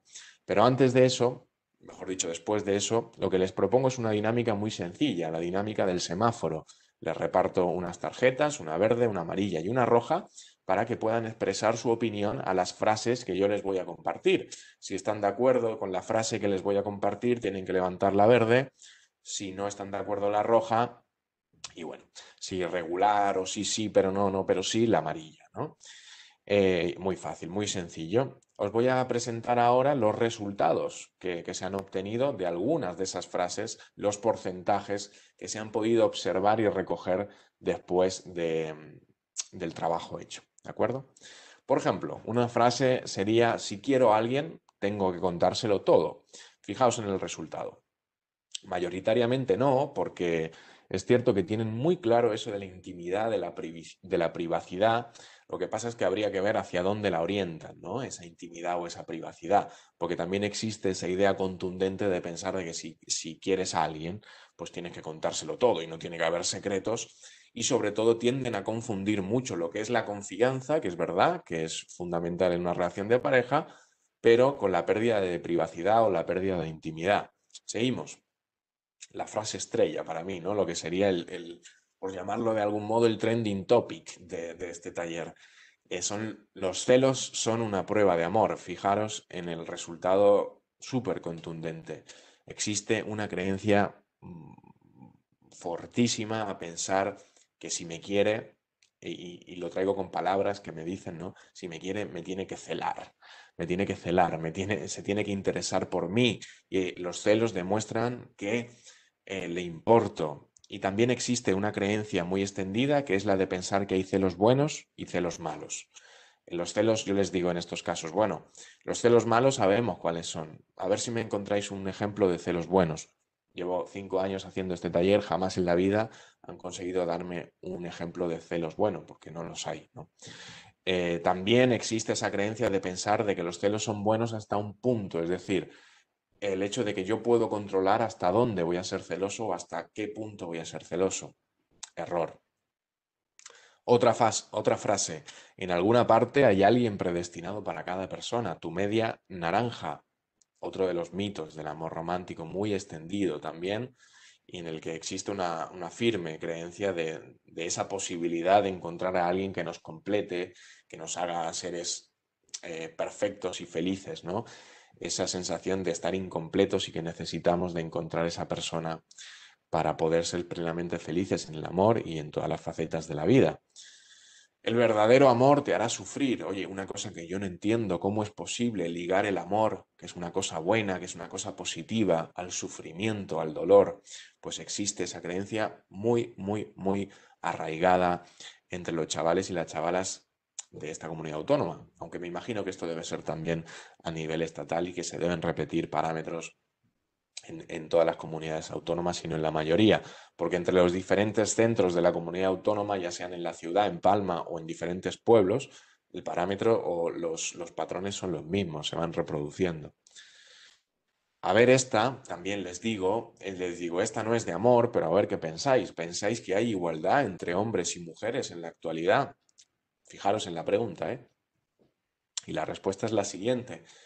Digamos que sería una respuesta neutra, ¿no? Muchos y muchas no se mojan a la hora de decir si tenemos igualdad o no, pero hay un porcentaje que cree que sí, digamos un cuarto, y luego la mitad consideraría que, bueno, esa amarilla responde a pensar de que no hay igualdad, pero que hemos avanzado desde, si tenemos en cuenta las generaciones anteriores. Y fijaos en esta, que bueno, de alguna manera yo les meto esta frase para intentar introducir algún concepto o hablar 30 segundos o un minuto sobre la masculinidad, ¿de acuerdo? Porque esa erotización de los chicos malos, ¿no? De los chicos de película.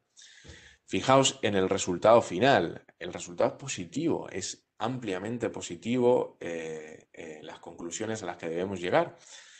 En este sentido, la mayoría de personas de las aulas piensan que es así. Y normalmente les pregunto qué es un chico malo, ¿no? Y entonces los tips o los ítems que me dicen son chicos que no tienen futuro, que no hacen caso, que son malos estudiantes, que son así un poco rebeldes. Bueno, ya los tenemos todos y todas ubicados en la cabeza, ¿no? Les digo que hay que erotizar a las buenas personas, que parece una cosa absurda o parece una cosa tan simple y básica, ¿no? Como esto. Pero no queda claro esta idea. Sigue erotizándose a ese estereotipo masculino, ¿no? Que va ligado profundamente a esa masculinidad tóxica, a esa masculinidad, como diría mi compañero justo, a esa masculinidad tarada. Sigue ligado ese estereotipo de que yo como mujer voy a poder sacarlo de esa mala vida, ¿no? Voy a poder cambiarlo y voy a poder, en definitiva, convertirlo en un chico bueno. Pero también me han llegado a decir que lo que pasa es que los chicos buenos le aburren. Fijaos hasta dónde llega el problema o la problemática de estos conceptos, ¿no? Que cuán de profundo e enraizado está en este sustrato social en el que nos relacionamos. Por último, os quería traer pues, un par de frases de estas recogidas de manera anónima en esa encuesta que os comentaba, en esos papelitos. Os la voy a leer. Pensad que estas respuestas son a la pregunta ¿qué es el amor? Y contestan chicos y chicas de entre 12 y 16 años. Vamos allá. El amor es querer a un ser el máximo bien y aportaros felicidad mutuamente. El amor es un sentimiento muy especial, no puedes sentirlo por todas las personas.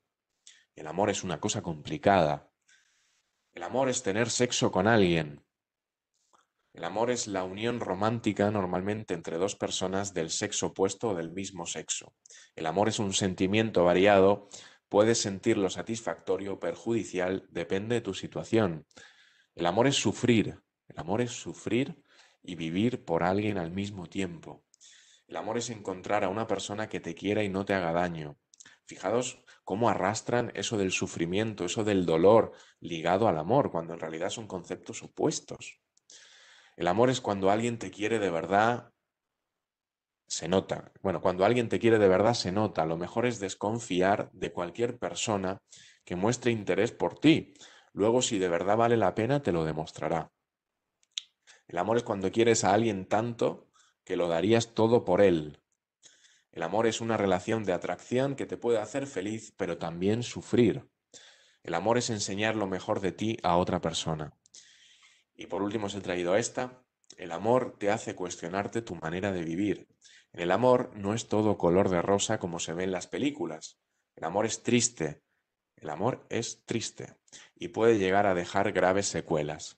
No digo tampoco que sea malo, es uno de los puntos más importantes de la vida. Muchas veces no paras de estar mal por cosas que ni han pasado, así que hablando claro, el amor es algo que te condiciona mucho la vida. A mí estas frases, viniendo además de quien vienen, me dejan siempre un cuerpo, una piel fría, ¿no? Porque de alguna manera soy consciente de cuánto o de cómo arraigado están todos estos mitos, todas estas formas tóxicas, esas relaciones afectivos sexuales de las que hablábamos antes también, entre los chicos y las chicas. Muchas gracias, Enrique, por esta inmersión, ¿no? De alguna manera, a cómo está la situación o cómo se perciben todos estos elementos, en particular el amor romántico, en los más jóvenes, ¿no? Somos 72 seres humanos ahora mismo en este encuentro. Estoy convencido de que muchos, igual que yo, somos papás de hijos varones. Ha llegado el momento no de aleccionar a las hijas para protegerse de los hombres, sino compartir con los hijos varones que existe otra manera de amar, que existe otra manera de relacionarnos con nuestras compañeras, sobre todo a ellos, para que no cometan errores como hemos cometido quizás algunos en el pasado, o como quizás algunos les lleven a situaciones que después todos conocemos no son ni mucho menos aceptables. Como padres varones tenemos la responsabilidad de que toda esta, en mi opinión personal, que comparto con vosotras y vosotros, que toda esta sopa machista, misógina, que nos hemos alimentado, que estamos comprobando que nos hemos alimentado, no la beban ellos. A nuestros hijos varones deberemos darles la oportunidad de ser seres humanos en libertad, no con unos patrones, como estamos viendo a lo largo de este encuentro, que sí que han estado presentes en nuestras vidas, ¿no? Voy a continuar,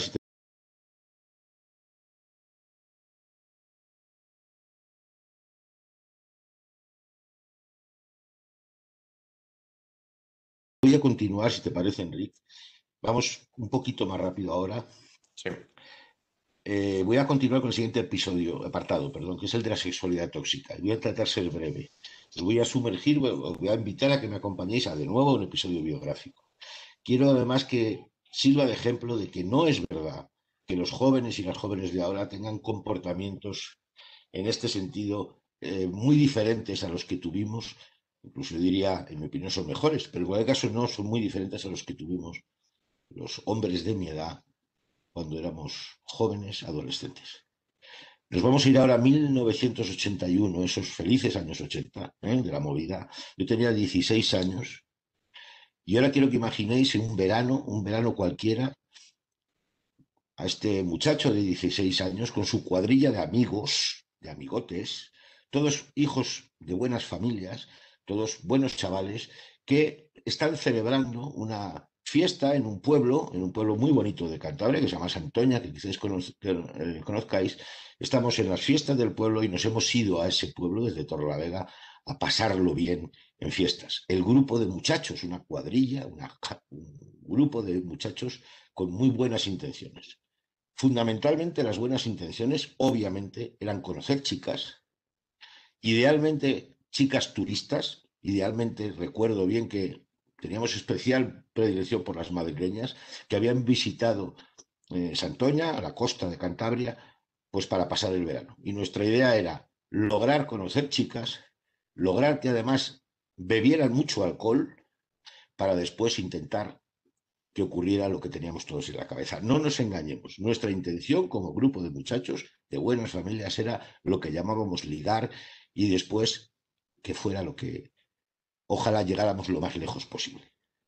Bien, pues una noche en concreto de un día de verano de 1981 conocimos, tuvimos suerte, mi cuadrilla de amigos. Por cierto, Enrique, a ver si estás atento.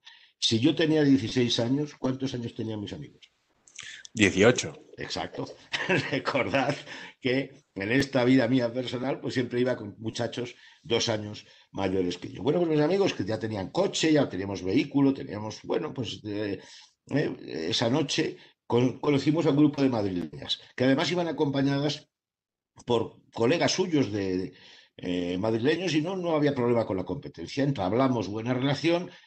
Empezamos a beber, en el norte se bebe como cosacos y los tíos queríamos además que las chicas bebieran alcohol por una razón muy sencilla, porque cuanto más alcohol bebían, más fácil era que, lo digo absolutamente honestamente, perdón, con toda la honestidad, vencían sus resistencias. Y todo iba muy bien y pasamos a esa fase 2 que nosotros siempre teníamos preparada, que era si intimábamos, les proponíamos a nuestras amigas recién conocidas, y en este caso también había chavales, desplazarnos a una playa muy solitaria que está cerca de Santoña, entre Santoña y Noja, que se llama Berria. Y nos fuimos en los coches con un montón de alcohol extra a continuar la fiesta en la playa. Empezaron los primeros escarceos, yo recuerdo bien que conocí a una de las chicas, pues intimamos y nos fuimos repartiendo, en fin, en una noche de verano de jóvenes divirtiéndose hasta ahí con toda naturalidad y alegría. Pero una de las chicas, madrileña, que iba con sus amigas, había bebido o la habíamos hecho beber más de la cuenta. Y ocurrió lo siguiente que ahora os relato. Todo iba bien según nuestro criterio, hasta que una de las muchachas que ya había bebido más de lo que su cuerpo podía tolerar, cayó inconsciente. Yo me encontraba con otra chica apartado, pero pude ver cómo la acomodaban tumbada en una manta, aparentemente. Seguía lo mío, pero un jolgorio repentino llamó mi atención. Cuando volví a mirar, pude comprobar que 3 de los tíos que nos habían acompañado, para mí desconocidos, estaban de pie delante de ella, que seguía indefensa y desmayada, mientras otro, de rodillas, le sujetaba la cabeza y la besaba en los labios, a una joven inconsciente. La jauría a su alrededor aplaudía y se descojonaba de la risa. La primera bestia se puso de pie y el siguiente ocupó su turno. Ahora, además del beso en la boca, se atrevió a deslizar su mano bajo la camiseta. Ella seguía tirada sin darse cuenta de nada. Uno de los que esperaban percibió que yo estaba mirando y, lejos de detenerse, me hizo aspavientos con su brazo y gritó: «Ven, ven, que está dormida», invitándome a unirme a su repugnante juerga. Todo esto duró apenas 2 minutos. Sus amigas, al ver lo que estaba ocurriendo, salieron corriendo hacia ella y aquellos malnacidos se separaron alejándose entre risas y sin mostrar ni siquiera vergüenza. Ellas recogieron sus cosas, despertaron a su amiga como pudieron y, sin decir nada, en un silencio que no olvidaré jamás, abandonaron la fiesta. Se marcharon caminando por la playa. Había 3 kilómetros hasta Santoña. No quisieron que las lleváramos de vuelta. Tampoco aceptaron ni un minuto más de nuestra compañía ni de ninguna otra masculina. 1981, el que os habla estuvo ahí y siempre me quedaré con una duda. Enrique, no tengo ni la menor idea, aunque me temo lo peor, de lo que hubiera pasado si aquella noche no hubieran estado presentes sus amigos. No lo podemos saber, pero sí que es cierto que todos y todas pues pues podríamos llegar a esa lamentable conclusión, ¿no? Si te parece. Sí, No, dime. este es un ejemplo de ese constructo que llamamos sexualidad tóxica, cosificante, depredadora, que en algún momento, a lo largo de nuestras vidas, a través de la pornografía o a través del propio compartir de hombres hablando de sexo, hemos interiorizado, y que quizás, esta es la pregunta, quizás no con la crudeza de este episodio, que seguro que a alguno le puede resonar, recordad vuestras vidas, que merece la pena, pero sobre todo importante es saber si aún albergamos dentro esta mirada cosificante y depredadora de una mujer como solo un cuerpo a ser usada por los hombres, Enrique.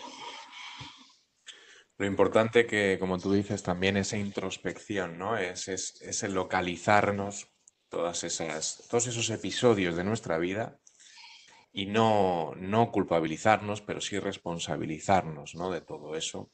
El concepto de responsabilidad es mucho más gratificante, es mucho más constructivo que el de culpa, sin duda.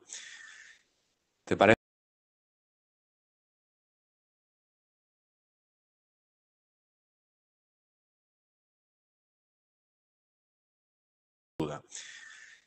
¿Te parece que continuemos justo? Sí, vamos a pasar ya al último de los epígrafes o los temas a tratar alrededor de la masculinidad, que forman parte de la masculinidad, y es sin duda lo que podemos denominar la barbarie, que es la violencia machista de hombres y mujeres. Enrique, como es jurista, su formación es jurista y ha profundizado mucho sobre precisamente la ley de violencia de género, que ahora de violencia machista, que ahora nos va a presentar desde esa perspectiva. Adelante, Enrique. Lo vamos a hacer también de manera muy superficial por una cuestión de tiempo y también lo vamos a intentar hacer ágil y rápido. Voy a compartir la pantalla de nuevo y es que os he traído aquí. ¿Vale? Ya se ve bien, Enrique. Ahí lo tenéis. De acuerdo, os he traído aquí la violencia de género, ¿no? La violencia machista. Vamos a analizar únicamente el artículo 1 de esta ley, la Ley Orgánica 1/2004, que es la ley encargada, ¿no?, de todos esos crímenes, todos esos actos relacionados con la violencia de género, la violencia contra las mujeres. Una ley, lo único, una pequeña precisión, tenemos una ley de 2004, para solventar una problemática social arraigada, profunda en nuestro contexto social y cultural, que no deja menos, lamentablemente, de una media de 50 víctimas mortales anualmente. Tenemos una ley de hace 16 años. De alguna forma deberíamos replantearnos muchas cuestiones alrededor de este texto, que es bueno, pero que es insuficiente porque no se ajusta sobre todo a las recomendaciones, a las observaciones, a la normativa internacional en este sentido.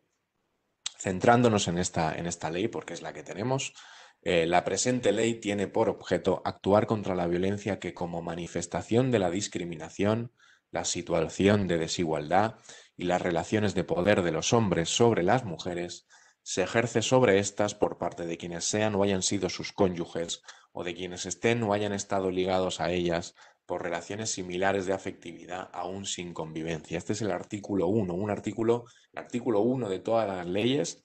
Es un artículo fundamental porque define el objeto de la ley. Es un artículo que se debe estudiar, que se debe tener muy en cuenta a la hora del redactado. De este artículo podemos extraer 3 conceptos básicos de esa definición. Esa manifestación de la discriminación, la situación de desigualdad en las relaciones de poder, ese elemento de las relaciones similares de afectividad aún sin convivencia y un último elemento que es ese elemento del subjetivo, ¿no?, de quienes sean o hayan sido sus cónyuges. Para no liarnos demasiado y también por cuestión de tiempo, vamos a centrarnos solamente en uno de estos elementos, esas relaciones similares de afectividad aún sin convivencia. ¿Qué quiere decir que vamos a centrarnos en este elemento? Y es que vamos a intentar dirimir qué significa o qué es para la ley orgánica una relación de afectividad aún sin convivencia. Por lo tanto, esta relación va a determinar, estos tres elementos son los que van a determinar que un determinado supuesto pueda ser subsumible en el paraguas de protección legal que ofrece la Ley 1/2004. En definitiva, que pueda ser considerado un supuesto de violencia de género, un supuesto de violencia machista, un supuesto de violencia contra la mujer por el hecho de serlo. ¿Quién es el encargado o quiénes son los encargados de interpretar los elementos de las leyes? La jurisprudencia. La jurisprudencia, voy a compartir ahora otra pantalla, ¿de acuerdo? Porque muy brevemente, para que lo veáis, la jurisprudencia, ahí lo tenéis. La jurisprudencia es importante, bueno, porque incorpora las resoluciones jurídicas al ordenamiento jurídico y de alguna manera supone un cuerpo móvil que es el encargado de ir interpretando la ley, de ir adaptando una ley al contexto sociocultural en el que se debe integrar, ¿no? O sea, básicamente lo que hace es completar las normas con la realidad, es un acompañamiento de las normas a la evolución social, ¿vale? Y además es una fuente del derecho, la jurisprudencia. Pero ¿qué pasa? Que nosotros tenemos esta jurisprudencia. Os presento a la Sala de Gobierno del Tribunal Supremo del año pasado, ¿vale? Ahí os fijáis, no hay ni una sola mujer, pero es que la anterior tampoco. Ahora actualmente tenemos una, ¿vale? Esto creo que es 2019 y 2018, tenemos una, pero bueno, para que os hagáis una idea de la jurisprudencia que tenemos, ¿vale? Os he traído también este cuadro que me gusta destacar muy brevemente, y es que alguno dirá, bueno, es que hay muchas mujeres juezas, sí, las hay, pero están aquí, están en estos juzgados de aquí abajo, ¿vale? No sé si veis mi ratón, pero están en estos juzgados de aquí abajo. ¿Y cuál es el problema aquí? Que quien hace la jurisprudencia, quien crea jurisprudencia, son estos otros órganos, son estas otras instancias judiciales, las superiores, ¿no? Y aquí vemos que la presencia femenina es muy reducida y que, por tanto, tendremos una jurisprudencia eminentemente masculinizada. Y a mí me llama mucho la atención que los hombres nos dediquemos a interpretar, o una mayoría, sobre todo de hombres, nos dediquemos a interpretar un texto que lo que pretende es proteger a las mujeres de los hombres, ¿no? Es curioso, cuanto menos. Vamos a centrarnos entonces en la interpretación que esta jurisprudencia hace de este elemento de relación de afectividad aún sin convivencia, ¿no?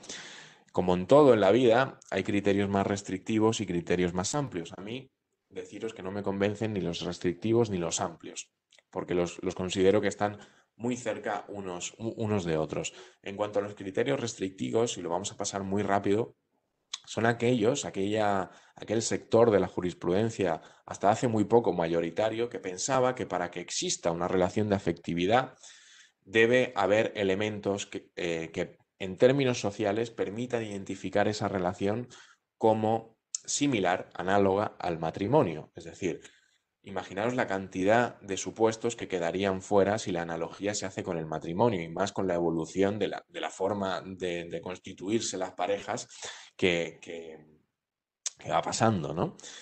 ¿Qué puede ser una prueba de que exista una relación de afectividad? Bueno, pues que haya determinados documentos, determinados actos que tiendan a institucionalizar esa relación. Fijaos qué mal suena, ¿no? Institucionalizar una relación. ¿Qué puede ser una prueba? Por ejemplo, pues una deuda en común, que eso une mucho, ¿no? Una deuda, un contrato de alquiler, etcétera, etcétera. Todo eso son elementos que demostrarán que existe una relación de afectividad. Digo que yo no estoy de acuerdo o no comparto esta postura porque para mí quedan fuera muchísimos supuestos, pero es que tampoco comparto el criterio amplio, ¿no? Que es cierto que no se exige esa analogía con el matrimonio, pero sí cierto grado de compromiso o estabilidad en esa pareja. Y además se alude a un criterio que para mí jurídicamente no existe, que para mí está vacío, que es el de la intensidad emocional. ¿Cómo vamos a medir jurídicamente lo que es la emoción, lo que es la afectividad, la intensidad emocional? No se puede medir, no se puede calcular en términos sociales y mucho menos en términos jurídicos. No creo que sea el derecho quien tenga que medir cuánto o cómo se quieren dos personas. Me llama la atención en este apartado que dice: la protección no puede excluir a parejas de formato no convencional. existen parejas de formato convencional. Para que existan parejas de formato no convencional, tiene que haber una lista, un numerus clausus, que nos diga cuáles son las parejas de formato convencional y así podremos saber cuáles son las que no son convencionales. No sé si me entendéis en el sentido de que jurídicamente hay muchísimas lagunas en las que la defensa de un agresor puede encontrar la vía para dulcificar la consecuencia penal, para rebajar ese reproche jurídico. ¿Por qué no me gustan los criterios amplios tampoco? Porque ¿a qué se refiere, como decía, con formato no convencional? Pueden reglamentarse, existe una lista de relaciones de afectividad, cómo se mide la intensidad emocional jurídicamente, son conceptos vacíos, ¿de acuerdo? Veamos algunos supuestos que en función de la interpretación quedarían fuera de la ley de medidas de protección integral contra la violencia de género. Y fijaros, un paréntesis, la ley se llama Ley de Medidas de Protección Integral, integral. Jamás en la vida ha sido una ley de protección integral a la mujer, nunca, porque quedan supuestos que quedan fuera. Por ejemplo, en las relaciones de noviazgo, sobre todo entre las personas más jóvenes, en adolescentes, pensemos si es difícil probar la existencia de una relación entre dos personas adultas. Por ejemplo, en mi caso, yo no estoy casado, no convivo con mi pareja, no tengo deudas en común. Es decir, en mi caso no existe la relación, pero en realidad podemos llevar a lo mejor 7, 8, 9, 10, 12 años juntos y sería muy difícil probarlo y somos dos personas adultas. Imaginaros en dos personas entre, yo qué sé, 16, 17, 18 años, probar esa existencia de una relación es complicadísimo. Tampoco se puede aludir a criterios de intensidad emocional, como decía, porque para mí una relación de un día puede ser muy intensa y para a lo mejor otra persona una relación de 7 años, 8 años, 9 años puede que no sea nada intensa. Observad la cantidad de resquicios legales que hay para escabullirse, ¿no?, de las consecuencias jurídicas. Y luego, una vez que se rompe la relación de noviazgo, ¿hasta dónde debe extenderse esa relación? Porque sabemos que cuando se rompe la relación, existe un periodo, un tiempo de muchísimo riesgo en estas relaciones, de muchísimo riesgo de que se cometan actos de maltrato, de violencia contra las mujeres, incluso el resultado del feminicidio. Fijaos, entre relaciones en personas adolescentes, ¿no? 653 adolescentes españolas actualmente se amparan en órdenes de protección o medida cautelar tras denunciar a sus parejas o exparejas adolescentes. 653 con sentencia firme. Ni hablar de las que habrán denunciado, ¿no?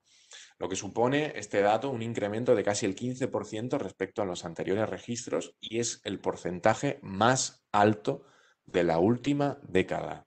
No estamos en una fase de superación de esta lacra social, sino que estamos en un momento, en una cresta. En cuanto a las relaciones de noviazgo, fijaros, os he traído dos circulares interesantísimas que me gustaría comentarlo, pero bueno, por falta de tiempo vamos a continuar. Estas dos circulares son las que hacen referencia a las relaciones de noviazgo. Si estáis interesados, interesadas, buscarlas, las encontraréis en el buscador, en internet, sin ningún tipo de problema. ¿De acuerdo? Otro supuesto que podría quedar fuera, y con esto ya termino, es las relaciones extramatrimoniales. Fijaros que si intentamos subsumir lo que es una relación extramatrimonial fuera del matrimonio en estos tipos de relaciones que prevé la ley que deben quedar amparadas bajo su protección, las relaciones extramatrimoniales no entran. Es muy difícil meter las relaciones extramatrimoniales en la interpretación mayoritaria de la jurisprudencia. ¿Cómo se soluciona todo esto? Atendiendo a toda aquella normativa internacional que aboga, por ejemplo, con el Convenio Estambul, por considerar que siempre que exista una agresión de un hombre a una mujer, existe subsumido esa intención o ese ánimo de subordinación o de menosprecio al género femenino. Bueno, muchísimas gracias, Enrique, por este repaso de perspectiva jurídica formal y académica de la insuficiencia, ¿no?, de esta ley orgánica 1/2004. Es una ley integral sobre la violencia machista. Pero me interesa ahora, para acabar, y con esto cerraríamos el encuentro por nuestra parte, es y sobre todo me dirijo a los varones, a los hombres que estamos aquí, el traer a la tierra esto que acaba de contar Enrique y hacerlo de nuevo en una mirada biográfica. Un hombre puede pensar, o podremos pensar los que estamos aquí, que esto de la violencia machista es algo que está lejano, que nosotros no somos conscientes, que incluso la parte más cruda y más cruel de esto, que es la muerte, el asesinato de mujeres, es algo que solo ocurre en esas pequeñas noticias que aparecen en los periódicos. Yo durante muchos años pensé que era así, porque no lo veía, pero sobre todo creí que no tenía nada que ver conmigo. Pero la vida es pertinaz, y cuando revisas tu propia existencia, puedes descubrir cosas como las que yo descubrí y que ahora os voy a contar. Yo tuve una primera novia y a los hombres que estáis aquí me gustaría que recordarais esa primera novia. Mi primera novia, no voy a omitir el nombre por respeto profundo a ella. Era una joven que compartimos juventud y adolescencia desde los 16 a los 19 años. Os puedo asegurar que mi primera novia fue una chica alegre, potente, capaz, lista, sobre todo alegre y optimista. Ella estudió Derecho en Santander y se dedicó a la abogacía. Yo, siguiendo mi línea ambiciosa de ser un gran hombre, me vine a Madrid y le perdí la pista. Y durante muchos años no supe nada de ella, la verdad. Pero tiempo después, hace unos 4 o 5 años, de casualidad me enteré que esta chica había fallecido. Y obviamente yo quise saber por qué, porque era una mujer joven, era más joven que yo, y por qué una mujer muere joven. E intenté averiguar a través de conocidos y amistades qué le había ocurrido a mi primera novia. Quizás pensé que había muerto de una enfermedad, de cáncer, o quizás un accidente de tráfico. No entraba en mi cabeza otra explicación. Había cierto oscurantismo, no me lo querían decir, pero al final alguien me explicó la realidad. Esta chica se casó con un abogado muy famoso de Santander. Un hombre de provecho como nosotros. Un hombre que se viste por los pies. Un hombre que ha construido su masculinidad igual que la hemos construido nosotros.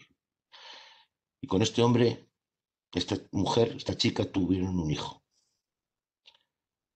Pero ocurría que este hombre, a mi primera novia, la daba palizas diarias.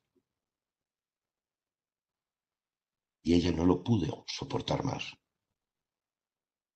Y se acabó suicidando.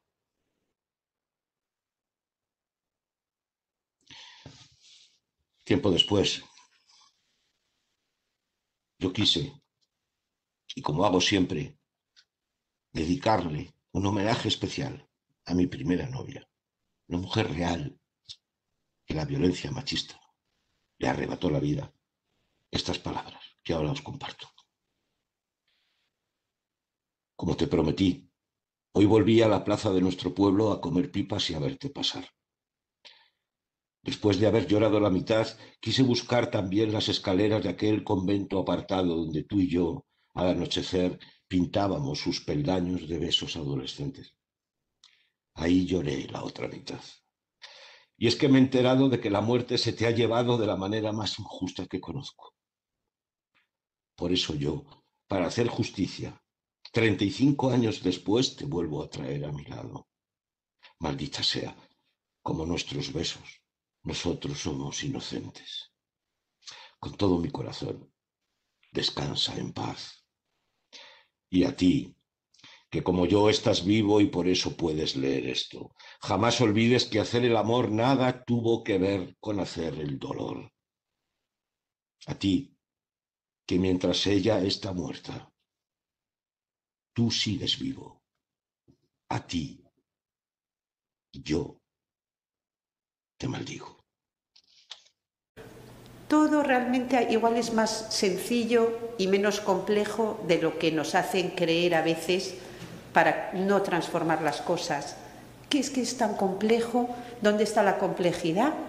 Os quedasteis todos los derechos y nos dejasteis sin ninguno. Dime dónde está la complejidad. Rousseau, no es nada complejo, es muy sencillo. Quiero el poder para mí y lo quiero sobre vosotras. ¿Para qué? Para que mi vida sea más fácil y agradable. Y punto. Esto es Diálogos sobre la masculinidad, reflexiones autocríticas sobre el constructo masculino en todas sus formas, hegemónico o diverso, con agenda radical abolicionista.